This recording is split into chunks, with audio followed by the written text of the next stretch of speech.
আওয়ামী ফ্যাসিস্টের দোসর পাকুল্লা বহুমুখী উচ্চ বিদ্যালয়ের দুর্নীতিবাজ প্রধান শিক্ষক নিয়ামুল কবির স্যারের পদত্যাগের দাবিতে স্কুলের শিক্ষার্থীরা মানববন্ধন করার জন্য স্কুল মাঠে দাঁড়ালে পাকুল্লা ইউনিয়ন বিএনপির সহধর্ম বিষয়ক সম্পাদক সেলিম মিয়া দফায় দফায় ছাত্রদের উপরে হামলা ও ছাত্রীদের লাঞ্ছিত করার চেষ্টা করে।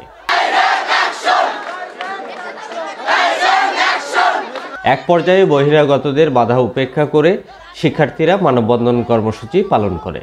মানববন্ধনে শিক্ষার্থীরা বলেন, জোর করে তাদের কাছ থেকে সাদা কাগজে স্বাক্ষর নেওয়া হয়েছে। আমাদের থেকে মানে স্যারদের থেকে কোনো অনুমতি নেয়নি, সবাই ক্লাসরুমে ঢুকে গেছে, মানে একসাথে 20 থেকে 25 জনের মতন হবে। তবে আমরা বললাম যে আমরা কেন সিগনেচার দিব, বলতেছে কালকে দিলে আজকেও দিতে হবে তোমাদের। আর আমাদের জোর করে মাথার উপর থেকে 3টা ক্যামেরা ধরে আমাদের থেকে ভিডিও করে সিগনেচারটা নিছে। আমরা দিতে চাইনি। এটা কিসের জন্য সিগনেচার নিছে? আমাদের কিচ্ছু বলেনি, আমাদের শুধু একটা ব্ল্যাঙ্ক পেপারে সই নিছে। ক্লাসরুমের ভিতরে ঢুকছে, ঢোকার পর আমাদের কিছু বলে নাই, সাদা কাগজ দিছে, সাদা কাগজ উপর সিগনেচার দিছে। আমরা বলছিলাম কিসের জন্য সই করছিলাম, বলছে কালকে দিছে আজকে তোমাদেরকে দিতে হবে। এইভাবে আমাদের পুরো ক্যামেরা অন করে জোর করে সিগনেচার খারাপ ব্যবহার করছে। আমরা এই ব্যানার নিয়ে বের হয়েছি, আমাদের ক্যামেরা জোর করেছে।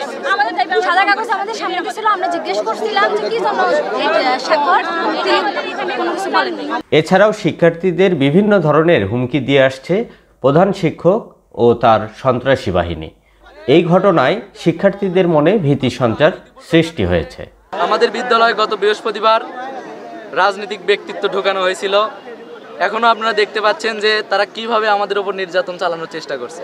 আমাদের বর্তমান প্রধান শিক্ষকের পদত্যাগ চাচ্ছি আমরা, কারণ এই প্রধান শিক্ষকের ছায়াতলে আমরা নিজেদের নিরাপদ মনে করতেছি না। তুমি এখন বাড়ির যাও, তুমি এর মধ্যে আসো না। কিন্তু আমার কথা একটাই, আমি স্কুলে আসছি, স্কুলে রাজনীতি করবে তাতে আমার সমস্যা নাই, কিন্তু ক্লাস চলাকালীন সময় স্যারের পারমিশন ছাড়া হুট করে 20-25 জন রাজনৈতিক নেতা এবং পার্টি নেতা যা আছে সব ক্লাসের মধ্যে ঢুকবে, ঢুকে মনে করেন যে কোনো ইয়ে নাই, আপনি ভিডিও চালু করে দে স্বাক্ষর দে, কিসের জন্য নেবে কিছু বললো না, সাদা কাগজে স্বাক্ষর নিল। টিচারদের উপরেও নির্যাতন চালাইছে। প্রধান শিক্ষক তিনি তাদের বাধা না দিয়ে তিনি এবং আমাদের উপরে মনে করেন রেগে গেলেন, যা আমাদেরকে হুমকি দিচ্ছেন যে তোরা যা করবি কর।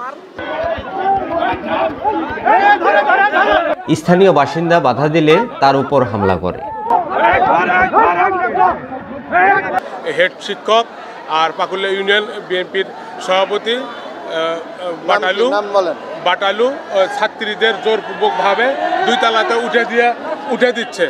আমি সেখানে বলি যখন যে আপনারা ছাত্রছাত্রীদের আন্দোলন, ছাত্রীদের জোর করে কেন তুলে উঠে দিচ্ছেন, ছাত্রীদের কেন গেট আটকে দিয়ে রাখতে চাচ্ছেন।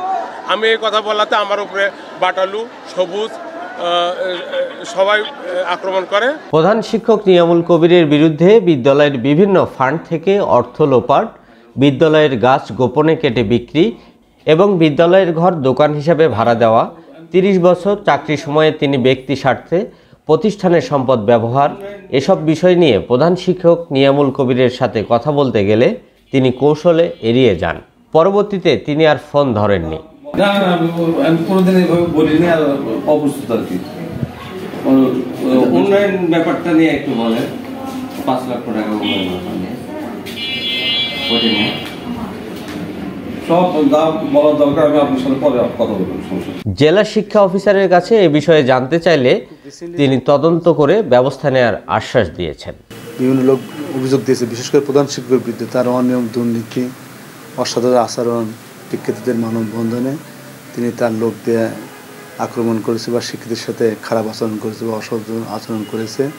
আমি যা সেখানে দেখে তদন্ত করে যথাযথ ব্যবস্থা নেওয়ার জন্য কর্তৃপক্ষকে জানাবো এবং আমাদের পক্ষ থেকে আমরা ব্যবস্থা নেব। এরকম অনিয়ম, দুর্নীতি করে স্কুলটাকে ধ্বংস করবে, এটা হতে দেওয়া যায় না।